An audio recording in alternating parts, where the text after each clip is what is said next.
você... E às vezes não sabe nem onde que tá a sua bússola moral própria, assim, da onde que tá sucesso pra você. Sua felicidade, você não sabe nem onde tá a sua felicidade. Cada vez mais O dobro, o triplo, fazer um cálculo de que essa conta da renda mínima universal tivesse que ser bancada por esses impostos, por imposto das Big Techs. Tem filósofo que fala, né, felicidade são os pequenos instantes entre as tristezas, né? Isso.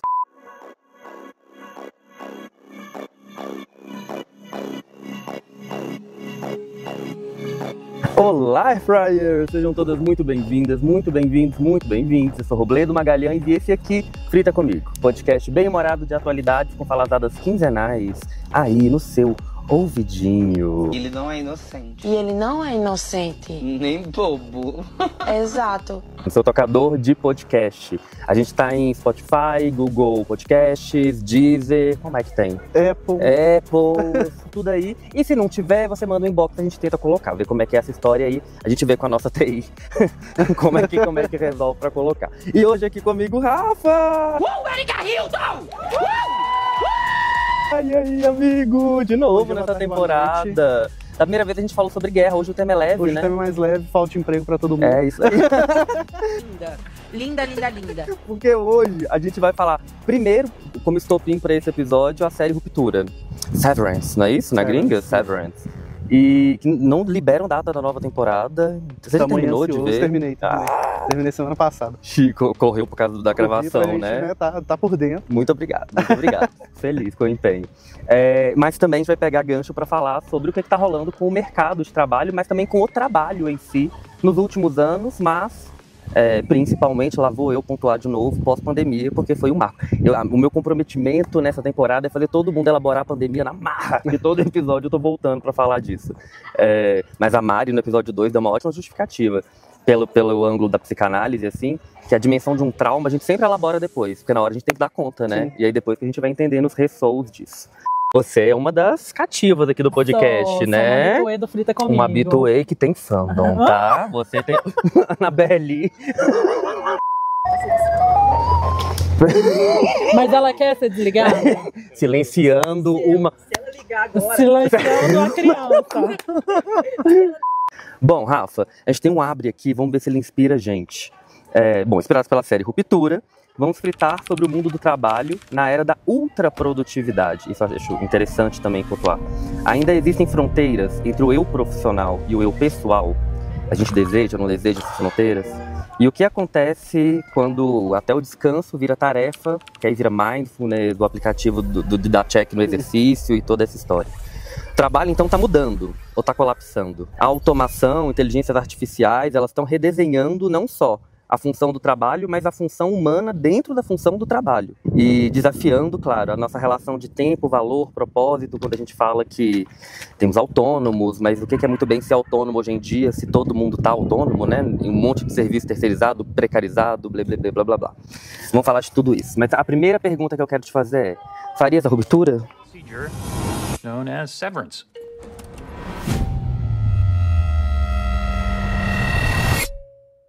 Você pensou sobre isso assistindo? A gente pensou muito, assim, tem vários momentos que parece ser tentador, né? Muito. Tipo assim, você, não sentir o trabalho. Isso. E aí eu acho que vai muito nessa história de que o trabalho acaba ocupando um espaço da nossa vida que a gente não gostaria que ocupasse, né? Então, você não pensar nisso fora do trabalho te ajudaria a não deixar isso ocupar esse tempo, né? Boto fé. Então, você teria ali as 8 horas de trabalho mesmo, e depois você nunca mais ia pensar nesse assunto. Então você não ia saber nem o que aconteceu. Nem o que aconteceu. Na série eles tomam um caminho perverso, né, e bizarro, mas na vida real a gente ia estar meio que refém do patrão. E aí, tipo assim, hoje em dia você refém do seu patrão. Já era essa pontuação que eu ia você sabe, dizer. Você tá lá sabendo o que tá acontecendo, inconsciente. Claro. Então acho que esse pensamento para todo mundo que assistiu a série aconteceu, né? Eu acho inevitável, eles propõem isso cenicamente pra gente o tempo todo. I have of my own free accord elected to undergo the procedure known as severance. Só que eu acho que todo mundo que parar pra refletir sobre vai esbarrar nessa questão de filosófica mesmo, assim, né? De o que é o trabalho e tudo isso que você pontuou no sentido de o que é o trabalho na minha vida, né? Eu sempre falo muito aqui com o pessoal do Magri e tal, que eu não gostaria que vocês pensassem no Magri, sofressem pelo Magri e depois no Magri. Então, se acontecer alguma coisa que te incomodou e tal, vamos conversar aqui. Não leve isso pra casa, não sofre em casa, não sofre sozinho, porque se você sofrer em casa, vai estar sofrendo só você. Eu, na minha casa, com a Marília, a gente não vai pensar nisso, a gente vai ignorar isso, embora seja muito difícil pra gente que tem tarefas que são a coisa aqui da operação, né? Mas a gente tenta não trabalhar em casa no nosso horário de lazer, descanso e de fazer outras coisas, né? A gente tenta manter o trabalho dentro do trabalho, porque a gente sempre trabalhou demais. Então, eu também tenho uma facilidade para isso. E de entrar nesse ritmo, né? De tipo assim, 10, 12, 16 horas, que não é um problema, não foi um problema durante muito tempo, até a gente parar e pensar e conversar. E aí, quando a gente começou a falar sobre, a gente viu que era um problema, né? Porque não era um problema porque a gente não falava sobre. E aí você vai empurrando com a barriga, vai empurrando e acaba ficando refém dessa situação também. E olha como é que é isso, meio que a gente já tem uma vocação pro trabalho, talvez se realize ali, enfim, porque eu ouço isso de empreendedores, ouço isso de autônomos, ouço isso também de quem tá CLT e se empenha dentro de trampo, sabe? Aqui, partir do princípio que você já veio, que tá todo mundo íntimo, você começou a falar da operação, lembrei que a gente não se apresentou pro povo. Se apresenta, por favor. Eu quero aplausos. Mais alto. Bom, sou o Rafa, sou proprietário do Café Magri, junto com a Marília. A gente tem a cafeteria desde 2018 e trabalho com cozinha aí há mais de 10 anos. A gente tenta se reinventar sempre com o Magri, tenta não cair na mesmice das cafeterias que já existem. Não tenta fazer coisa diferente, nova, moderna, mas também que converse com qualquer público que não seja especializado em gastronomia ou em café especial. Então a gente tenta trazer uma normalidade no brunch, assim. Então, é uma coisa que é fora da normalidade do brasileiro, né? Você, fazer uma refeição que vai substituir café da manhã e almoço, mas a gente tenta deixar a coisa mais leve. Então, tenta não botar nome muito chique, não botar nome de técnica no cardápio, tenta ser uma coisa mais simples de ler, que qualquer pessoa que quiser virar um Magri vai conseguir entender do que a gente está falando. Então, o Magri veio, né, pra gente falar das nossas vivências. Então, eu sou biólogo, Marília é artista plástica, a gente não quis deixar essa carga para trás. Então, a coisa da agricultura familiar veio porque eu trabalhei com agricultura familiar na época de biólogo. Eu não sabia. A Marília, a coisa do René Magri, né, a homenagem ao René Magri, veio dessa formação em arte da Marília. Era um artista que a gente tinha essa consonância de sentimento, de disruptura, de ser um cara que, mesmo na época do surrealismo, ele era surreal demais para os surrealistas, né? Então, foi uma coisa que a gente só não quis deixar para trás, sabe? Então, a gente podia ter botado um nome qualquer, um nome que tinha mais marketing envolvido e mais pensamento de comunicação social mesmo, mas não foi o caso. A gente escolheu por afeição mesmo ao nome, a história do artista e a história da comida, do tipo de alimentação que a gente queria servir, do jeito que a gente queria moldar nosso restaurante, nossa convivência com o pessoal, sempre foi pensando nas nossas vivências anteriores. Que da hora, velho. Do como o trabalho impactou a nossa vida até chegar no momento que a gente tinha condição de abrir o Magri, a gente queria mudar algumas coisas do que rolou na nossa carreira pregressa, assim. Então, se a gente teve algum chefe, eu tive chefe de cozinha que era agressivo, que era hostil, que, sei lá, queimava a colher no braço das pessoas, eu não queria ser esse cara, sabe? Eu queria... Popom da alegria! Eu não queria ser esse cara. E então hoje dentro do Magri, tipo assim, a gente tenta não falar palavrão, não xingar, não ser hostil um com o outro, a não ser que seja em tom de brincadeira, assim, mas na hora do serviço, no pau quebrando, a gente tenta ser o mais direto e simples possível. Eu acho essa instrução muito boa. Eu comecei a trampar muito novo com o meu pai, que tá ali, novo 11 anos, e você sabe disso.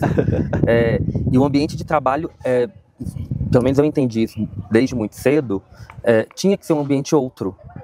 Que existe pai e filho, óbvio, mas que ali tinha essa coisa porque o bicho pega, enche, a coisa precisa funcionar e, por exemplo, precisa funcionar independente de certa forma. Brigar em casa, 5 horas, tinha que descer para trabalhar. Não tinha descanso nesse sentido. E eu sempre falo isso, assim, podemos ter brigado ali agora, 1 minuto atrás, assim. Nosso trabalho aqui é ser... Total. Atender o cliente, né? E funcionar. E quando você tem um restaurante, principalmente, né? Quando você tem serviço que atende o público, geralmente, e no caso do restaurante isso é muito verdade, você está criando memória para as pessoas, assim. Todo mundo tem boas memórias em restaurante, ou em bar, ou em algum lugar gastronômico. E com essa coisa de brunch, dessa coisa meio ligada também à experiência e à arte, acho que a pessoa espera até um pouco mais. Um pouco mais, sim. Então, assim, a pessoa que teve um dia bom, ela vem aqui para ter um dia ainda melhor. A pessoa que teve um dia ruim, ela vem aqui para acabar com esse momento ruim que ela tá tendo, né? Ela vem aqui para se sentir mais feliz, mais alegre. Então é primordial que a gente tenha, assim, esteja bem.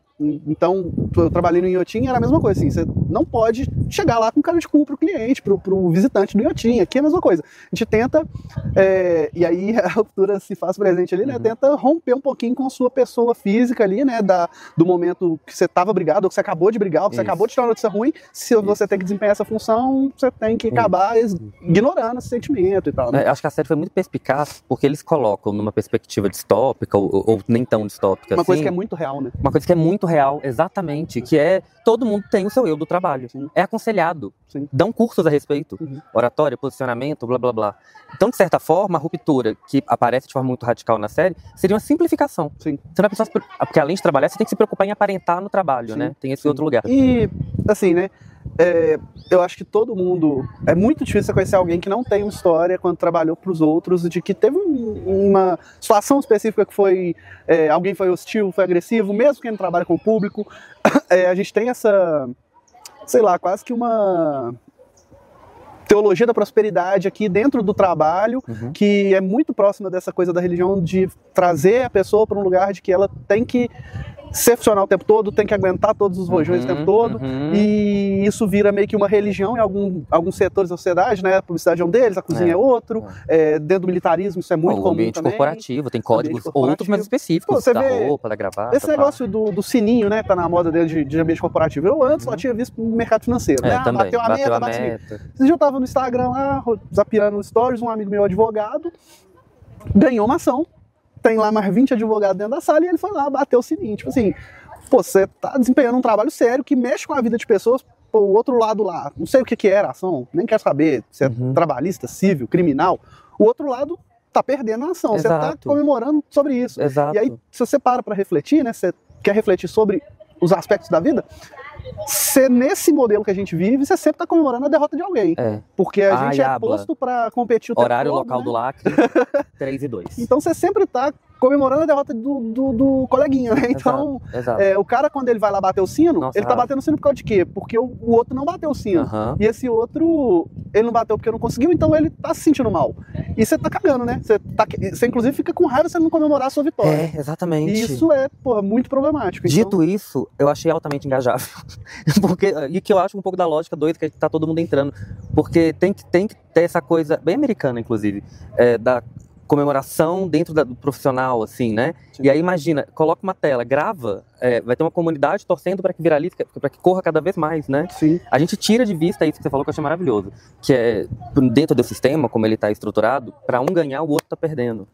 Pouco que seja. E um pouco que seja isso, e assim, isso é saudável, é salutar? Eu acho que nunca foi. Inclusive, a palavra, né, trabalho, ela vem, é do grego, se eu não me engano.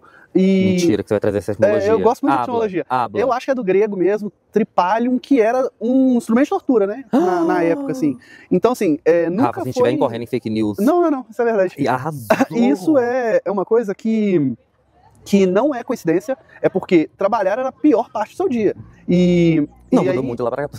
E tanto que nesse mesmo período, não se entendia como trabalho essa história de você ir para um lugar, trabalhar e só no final do mês você vai ganhar uma recompensa por isso. Você trabalhava e recolhia o seu trabalho na hora, né? E esses trabalhos geralmente eram vinculados à sobrevivência. Você não trabalhava os 30 dias do mês, você trabalhava ali o quanto você precisava para acumular o que você precisa para sobreviver. Então, tanto de arroz, o tanto de farinha que você vai precisar, trabalhou, vai embora para casa. Tanto que a concepção do cara acumular riqueza, né, ela vem muito lá na pós-Idade Média, assim, porque até então não se tinha nem os reis, nem os grandes, o maior bilionário era o egípcio e tal lá.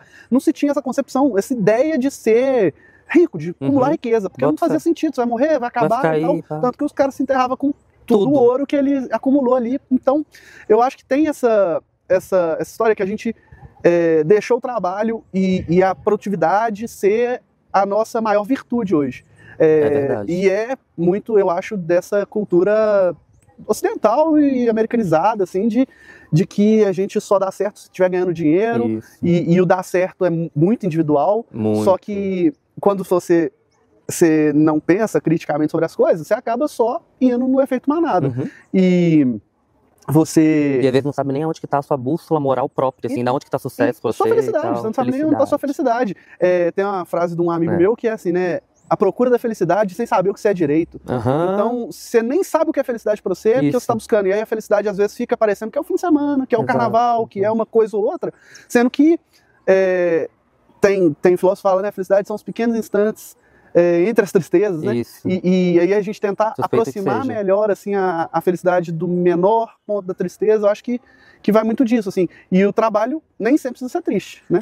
Eu acho que não. Ai, Rafa, como você habla bem, menino. Repete esse negócio aí, repete. A felicidade é o instante entre as tristezas, né? É. Então, se a gente tenta aproximar uma felicidade da outra, a gente consegue ser feliz mais tempo, estar feliz mais tempo, né? É. Só que Sem pra isso esperar só o que você tem que saber o que é a extraordinário. felicidade, não é só o extraordinário. É. Então, às vezes, a gente tá trocando essa ideia aqui, é feliz, pô. Posso te garantir que tá sendo. E às vezes a gente sair daqui abalado por alguma coisa que um ou outro falou, pode ser um momento feliz, porque é um momento de reflexão, um momento de olhar pra dentro, Bota um fé momento demais. de se autoconhecer e de entender onde está a sua felicidade, sua tristeza, sua demanda por qualquer coisa, né? É, por vida. Aonde Por que vai vida, estar a é. vida pra você, né? Vamos pedir um cafezinho? Uhum. O que você acha? O café daqui é bom? Eu, Você já... eu sempre peço, né? É? Então tá, vamos pedir um cafezinho e a gente já volta.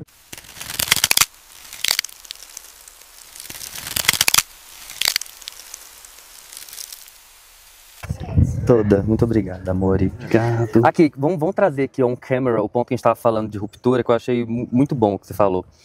Quer falar? Fala você. Fala aí que eu não Não lembro qual que é a mais o que parte. eu falei. Primeiro que todo mundo fala que não faria ruptura, já tendo visto a série. sim, né? é. Tipo, se você que não... eu falei que não faria, né? Foi levantado esse questionamento. E aí eu falei, eu não faria porque eu vi as consequências, né? A pessoa, dentro da ruptura, querer brigar com a pessoa de fora e querer Exato. tomar o poder do corpo e sei lá como é que isso funcionaria. Esse pra mim é o ponto de não fazer, inclusive. Eu não gostaria de ser, gostaria de ser responsável por esse outro sujeito. I give consent to sever my memories between my work life and my personal life. Que é meio você, no Mas final ao das mesmo contas. tempo, se você não tem essa informação de que seria uma desgraça, eu acho que pouquíssima pessoa ia pensar sobre antes. Que é que faz a manobra. Chamada pública por Publis pra esse Araújo. Diz, não é possível. Strepsil. Não é possível. Belo Horizonte é um ovo, não é possível. Não tem um ouvinte que não conhece o marketing da Araújo pra poder fazer essa mensagem chegar lá. A gente se sente muito pronto, tá? La Bastilha. La Bastilhinha. Bem que eu pedi uma pastilha. Aqui. Tem a minha... Exatamente. Eu quero Bastilha. Aqui, fiquei curioso. Rapidinho, um data bolha aqui. Faria ruptura? Eu não vi a série. Marília, faria ruptura? Com certeza. Faria com certeza. Faria, Cadu? Não sei, não vi. Opine, faria ou não faria? Faria. Faria ou não faria? Eu não vi também, mas eu faria. Faria. Eu vou fazer. É assim, ó, basicamente é 8 horas de trabalho, qual é a você não proposta? lembra. Vende a ruptura. It's important your eyes be kind. Do you know how to make your eyes kind? Durante 8 horas de trabalho, você trabalha e sua cabeça é feita para o trabalho, você não lembra de suas emoções, suas relações de fora, você não sabe nada do que acontece lá fora. Então, se você chegar machucado no trabalho, você não sabe como você machucou. E vice-versa. Você não sabe nada do trabalho fora. Com isso. Tipo assim, ninguém pode se machucar. É muito importante que o avatar saia igual entrou, assim. Não, é você. É você. É, mas- A coisa acontece no elevador. Eu acho importante também falar sobre a tecnologia. Porque, sei lá, se você briga com alguém no trabalho, se você tem um amor no trabalho... Quando Não, fica Então, sabendo. aí é o segundo aí plot que a da coisa segunda se temporada. desenrola, Calma lá. Duas vidas, É como se tivesse duas vidas. Ah, eu não faria. Só que então, a série começa com você não faria, votou? Calma, a gente vai voltar nesse plebiscito. Marília não tá nem mudando. Ela tá aqui no rei de Pokémon que ela não se arrasta. E pra ela isso não é uma questão discutível. Eu acho a tecnologia também importante, não é tão invasiva. Teoricamente você faz uma cirurgia, bota uma coisa no cérebro, um chipzinho. I acknowledge that once the procedure is complete, I will be unable to access my personal memories whilst on the severed... Um cérebro, um chipzinho. Não, mas não é que eu tiro um pedaço do seu cérebro. É um chipzinho e aí acontece no elevador. Você entrou no trabalho, e aí você trabalha, sai, já sai ótimo.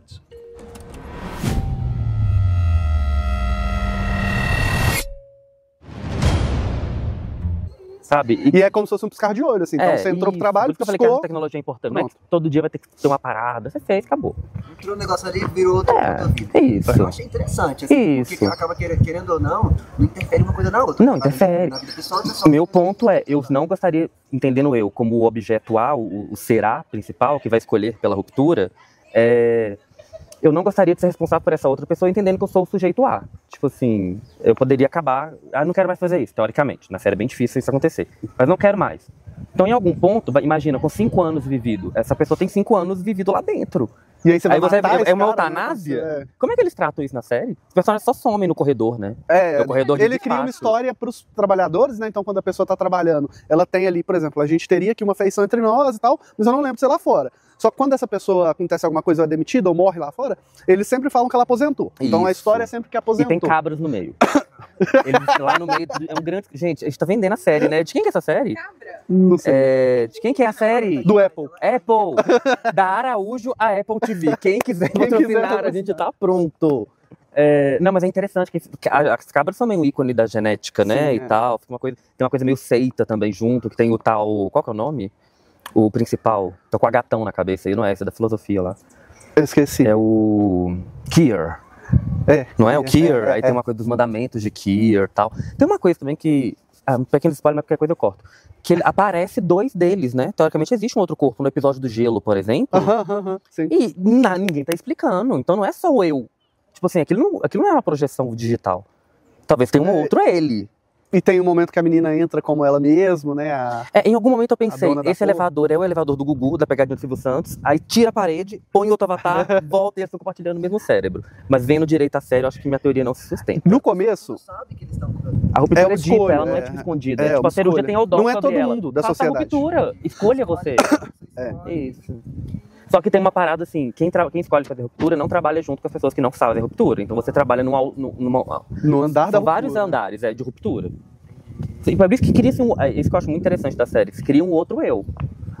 Conectando no Abre lá, ó, o eu profissional e o eu pessoal. Eles tangibilizam isso. Eu né? falei, quando a gente tava assistindo, no meio, assim, lá do 3º, 4º episódio da primeira temporada, eu falei, eu acho que vai ser igual Lost essa porra. Vai estar todo mundo morto ou vai estar todo mundo ligado no computador. Eu espero muito que não. Eu também espero que não, mas eu acho que... Mas eu também acho que eles não esperavam que fosse dar tanto certo e agora eles estão tendo que inventar roteiro. Inventar roteiro. Isso já era pra ter Porque acabado. tem isso também. Hoje em dia, né, as séries têm tanto medo de não dar certo, que ele pega todo o orçamento que foi disponibilizado para a primeira e segunda temporada, às vezes investe em uma temporada só, porque não tem certeza da segunda. É claro. Então, pode ter acontecido mesmo. A gente viu alguns exemplos aí nos últimos tempos de séries que a primeira temporada é incrível, a segunda é meio que você vê que é enrolação, porque eles não estavam prontos.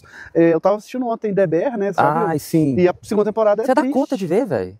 Porque geralmente eu sei que pega muito quem não é da área. Você é da área, velho. Eu até gosto. Tá zoando. Eu tenho esse defeito aí. Velho. Eu ontem assisti de novo a primeira, segunda e terceira temporada pra assistir a quarta. Passado! Você gosta muito, você gosta real. E ela foi um exemplo, né? Que a primeira temporada foi muito discrepante da segunda. Eu acho que não tinham essa dimensão de que daria tão certo igual deu, né? Não te deixa ansioso? Me deixa ansioso assistir. Você acha que é fiel? Agora eu posso perguntar pra alguém que fraga? É a série de trabalho televisivo de cozinha mais próximo da realidade que eu já vi, sabe? Eu achava que era meio abusivo demais, meio Não, Mad é Men, até de assim. menos às vezes, sabe? Se você for pensar no padrão e no que acontece dentro dos trabalhos de restaurante Estrela Michelin, é bem próximo ou até menor do que acontece. Passado. Inclusive, eu acho que se eu perguntar se pessoas do restaurante Estrela Michelin fariam ruptura, eu acho que todo mundo ia aceitar. Todo mundo que trabalha... Eu acho que é da publicidade também. Eu super acho. E ainda acho que a agência que fizesse o slogan ia ser a primeira a fazer. Porque ia ganhar isso na permuta, pra descontar na conta. Certeza. Ia, não ia. Aqui, voltando ao plebiscito, mudou a opinião? Faz ou não faz a ruptura? Faz a ruptura? Eu não trabalho. Você já tem a ruptura. Você vai... Pai, eu vim de longe. Faz a ruptura ou não faz a ruptura? Faz a ruptura? Mentira. Você trabalhar, tipo, na época do trabalho. Passado. Marília. A Sarah foi embora falando que não faria. Eu não faria, mas eu tô com ela, eu não faria pela coisa da responsabilidade com outro sujeito, você não mudaria. Não, eu faria. Ela tá sem microfone, eu vou falar por ela. Ela mata, morre, faz o que tiver que fazer. Ela é nossa... Qual que é o nome da ruiva lá? Odete Reutemann. Não. Celina, depois de uma certa idade, a gente não deve ficar de mau humor em público, meu bem. Não é de bom tom. Eu acho também que pode ser. Harley, não é? A ruiva lá? Eu sou muito ruim de guardar o nome. Harley, eu também, amigo. Você perguntou o nome do...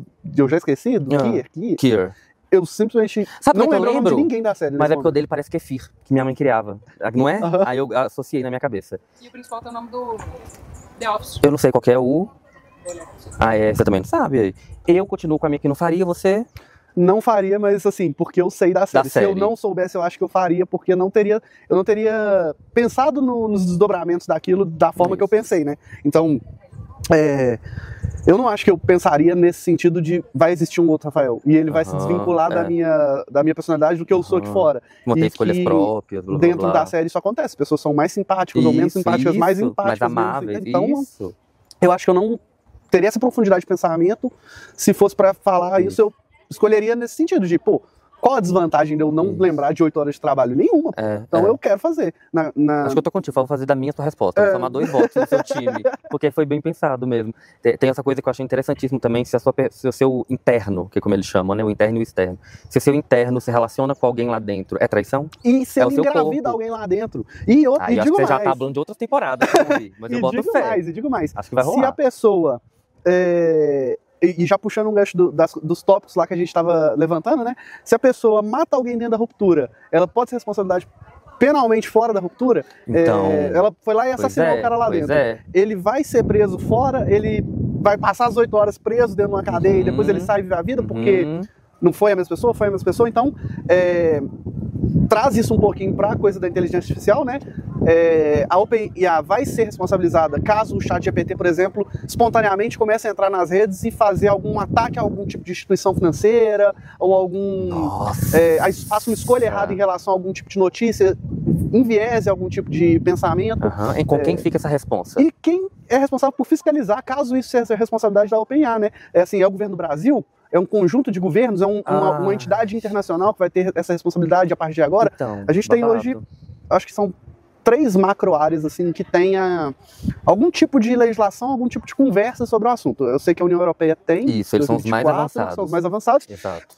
Que tem ali uma série de regras, mas não fala de responsabilização, né? De tipo assim, essa questão. O Israel hoje usa a inteligência artificial para identificar alvos e tal. E se essa inteligência artificial escolher um hospital em vez de escolher uma base militar? E aí, essa responsabilidade é do soldado que estava em frente ao computador, de Israel como um estado todo, do Netanyahu como o primeiro-ministro da nação.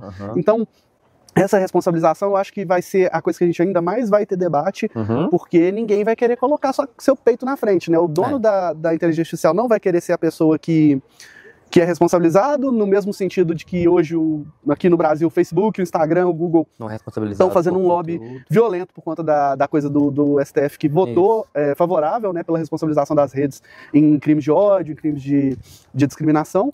Então, são empresas hoje, as empresas mais valiosas, mais poderosas do mundo, né? Então, como que isso vai acontecer? Como a gente vai, entre aspas, lutar contra o poder da Big Tech, né? Você vê que o Elon Musk, nessa história dos Estados Unidos, de ser um chefe de Estado, um ministro de Estado ali junto do Trump, ele mostrou que aquele poder que ele acumulou ali no governo dos Estados Unidos não é nada perto do que ele tinha, né? Então ele já influenciou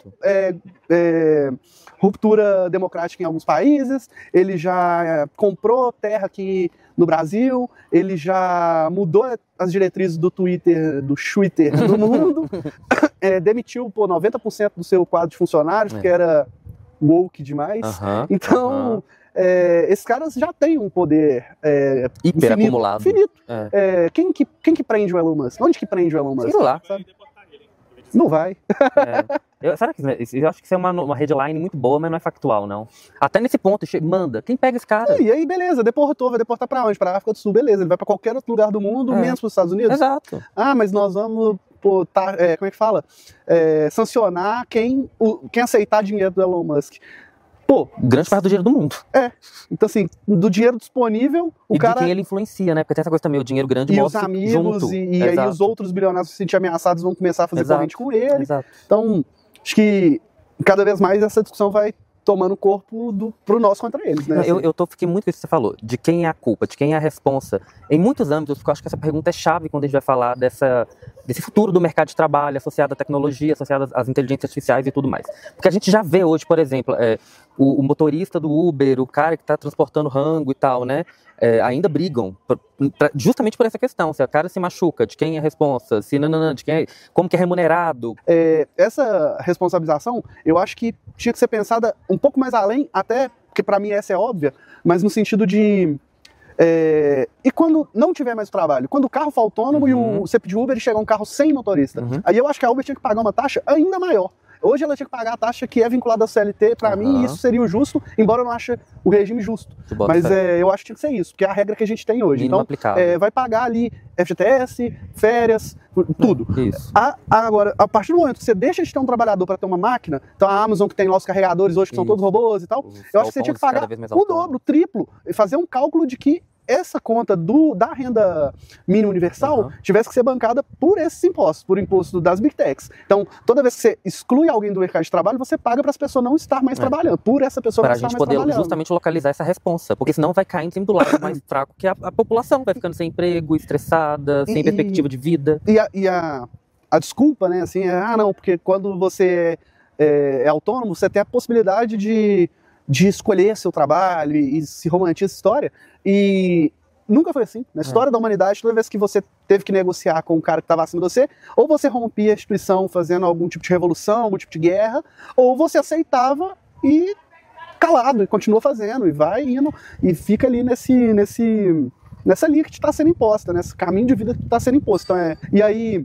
A Lele participou na temporada passada, quando a gente falou de inteligência artificial com direitos autorais e tal, e ela deixou um lacre, que eu fiquei, assim, que ela falou, porque ela é advogada e tal, estuda muito nessa área, e fala, a lei, ela é sempre provocada. Sim. E isso já deixa a gente em atraso, porque até se formular a questão, entender socialmente, botar num projeto, já foi, porque a velocidade com que a gente está vivendo, algorítmica e a coisa exponencial, então vai ser cada vez pior, sem querer ser o cavaleiro do apocalipse nessa notícia, mas realmente não é muito positivo, né? Acho importante isso que você disse, a liberdade, os direitos, eles nunca foram dados de bom grado e não vão tender a ser, né? E a coisa de onde elas podem sair estão num ritmo acelerado que talvez nem a gente entenda, então é meio... E assim, pensando no tempo de tramitação de coisa com o Congresso. Vamos colocar no melhor cenário ali, que a coisa tramita muito rápido, é 6 meses. Há 6 meses atrás, o ChatGPT não fazia imagem, pô. Fazia dedo pra qualquer lado, era uma mão assim. É chocante o quanto tá. E aí hoje a gente tem o vídeo ali da véia caiu. Assim, e daqui a 2 meses já vai ter, tipo assim, o Lula e o Bolsonaro debatendo como se fosse um debate real e você não consegue saber não consegue distinguir. Sabe? Então, e eu acredito que quando ela falou sobre esse tema, foi principalmente por isso, porque estava tramitando no Congresso e ele parou de tramitar porque era ridículo em relação ao que já estava apresentado no momento que era 6 meses depois. Bota fé. Então, assim, sobre isso. A gente não tem estrutura burocrática no mundo que aguente... Vai dar cabo, a menos que inclusive use a própria tecnologia. Eu tenho ouvido a galera falar sobre isso. E aí teve agora o juiz lá, né, que foi punido aí pelo CNJ aqui no Brasil, Sim. que ele tinha uma média de resolução de sentença de 27 por mês e ele solucionou 970 no mês. E aí foram ver, ele estava usando o ChatGPT para fazer essas sentenças. E aí, se o ChatGPT começa a botar sentença por viés político, ou por viés... Imagina se. E aí, assim, de quem é a responsabilização? É do juiz que tomou a decisão? Ou é da OpenAI? Ou é das pessoas que ao redor fizeram o ChatGPT entender que o jeito certo é, por exemplo, prender preto? Bota fé. Que é o que é posto na internet. E não só na internet, no nosso sistema de justiça. Isso, claro. A gente tem porque se ele pegar o próprio histórico, se não pegar o histórico, ferrou. Aí que ferrou mesmo. Então, imagina se porque isso é a premissa de que o histórico foi justo. E não foi, né? Rafa, outros papos. A gente tá caminhando pro fim da temporada, mas eu acho que já fica o convite, tá? Obrigado. Por favor. Não pode brindar de coisa vazia. Aqui, ó. Cheers. Quer deixar redes suas do Magri? Quais você vai deixar do aqui Magri, pra nós? @Café Magri, siga @Café Magri, MAGRI. E vamos fazer petição pra eles lançarem essa camiseta. Mostra ela atrás. Agora no final do episódio, olha que blogueiro ruim. Mas estamos em vídeo, gente. O Spotify eu sei que abre, você vê. O YouTube também, me conta nos seus outros players. Linda essa estampa. De quem que é? Marcela Calado. Marcela Calado. Eu quero assim vocês toparem produzir mais. Vai rolar e arrasta pra cima. Não tem mais arrasta. Não tem mais arrasta pra cima. Eu acho uma pena da palavra tão icônica.